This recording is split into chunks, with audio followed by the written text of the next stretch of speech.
మనం ఎప్పుడు మార్చిలోనే మార్చి ఏప్రిల్లోనే చెప్పుకున్నాము. జూన్ 2 తెలంగాణ ఆవిర్భావోత్సవ వేడుక కూడా కవిత జైల్లోనే ఉంటది అని. అవునా? ఈ రోజు అదే తీర్పు వచ్చింది. అంటే ఐ మీన్ తీర్పు ఇచ్చేసి మళ్ళీ అదే స్టేట్మెంట్.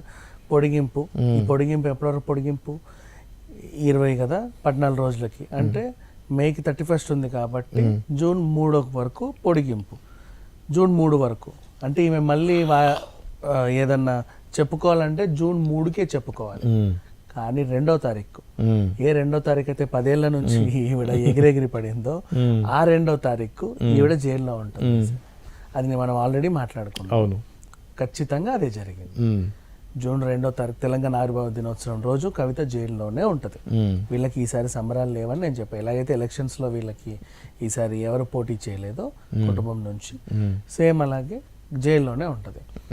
ఇకపోతే కవిత గురించి చాలా చాలా బయటికి అంటే తిహార్ జైలు నుంచి విడుదలయ్యే ఖైదీలు, లేడీ ఖైదీలు, ఐ మీన్ బెయిల్ మీద బయటకు వచ్చేవాళ్ళు వాళ్ళ సంస్థ చిన్న యూట్యూబ్ ఛానళ్ళకి ఇంటర్వ్యూలు ఇవ్వడం వల్ల మనకు తెలిసినటువంటి కొన్ని వార్తలు ఏమైతుందో మాట్లాడితే, ఈవిడకి ఇంతకు ముందు స్టార్టింగ్ లో ఉన్నంత ఇది ఇప్పుడు లేదంట. యథేచ్ఛగా తిరిగేస్తుంది. Barrack to బ్యారాక్ తిరిగేస్తుంది. ఇంతకుముందు ఏంటంటే వాళ్ళ బెరాక్ లో వాళ్ళే మూలకి ఇలా మేము సెలబ్రిటీలం అని ఉండేవాళ్ళు అనమాట.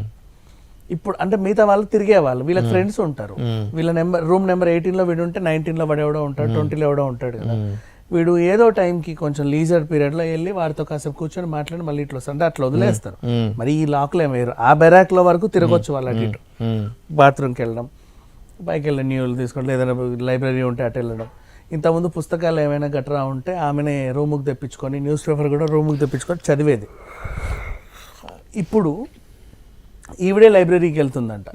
ఈవిడే వెళ్ళి అక్కడ కూర్చొని చదవడం అంటే అలవాటు పడిపోయింది. కొన్ని రోజులైంది, ఏంది కొన్ని రోజులైన కర్మ అండి, 3 నెలలు దగ్గరికి. సో అలవాటు పడింది చక్కగా.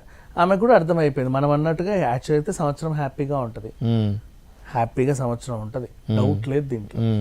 సో ఆమె కూడా అలవాటు అయిపోయింది, ప్లస్ అర్థమైపోయింది ఉంటుంది.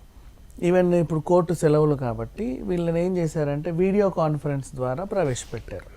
కోర్టు నుంచి తీసుకెళ్ళాల బయటికి, కోర్టులోనే ఒక రూము, అక్కడ నుంచి వీడియో కాన్ఫరెన్స్ ద్వారా జడ్జి గారితో ఇక్కడ మాట్లాడాలి.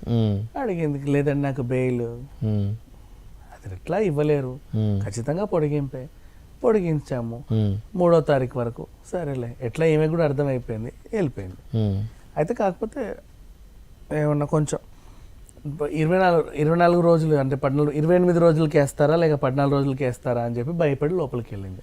ఎట్లా పొడిగింపు ఉంటుందని కవితకు కూడా తెలుసు. ఇకపోతే ఢిల్లీ ఇప్పుడు మనకి బాగా భారీ వర్షాలు ఉన్నాయి. అండ్ చిన్న కార్టూన్లు చూసాం మనం. ఇప్పుడు మనకి వర్షాలు, పిడుగులు, మొన్న దుబాయ్ వర్షాలు ఇవన్నీ చూసినప్పుడు టీవీ మనకి మ్యాగజైన్స్ లలో కార్టూన్స్ కూడా వేస్తున్నారు. తిహార్ జైలు మీద పిడుగు పడ్డట్టు, అర్ధరాత్రి కవిత ఉలికి పడి లేచినట్టు, ఇలాంటి కార్టూన్లు వేస్తున్నారు చాలా మంది.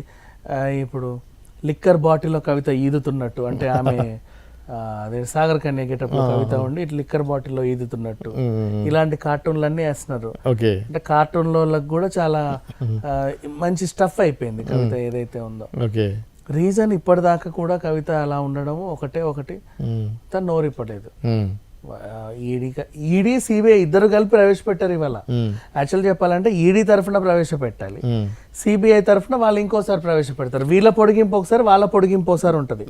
కానీ ఈ రోజు ఏం జరిగిందో, ఈడీ సిబిఐ ఇద్దరు కలిసి కవితను, అంటే ఇద్దరికి ఒకటే డేట్. చార్జ్ షీట్ ఇస్తారు. ఆమెకు 18,000 పేజీల చార్జ్ షీట్ రెడీ చేశారు. 18,000 పేజీలు.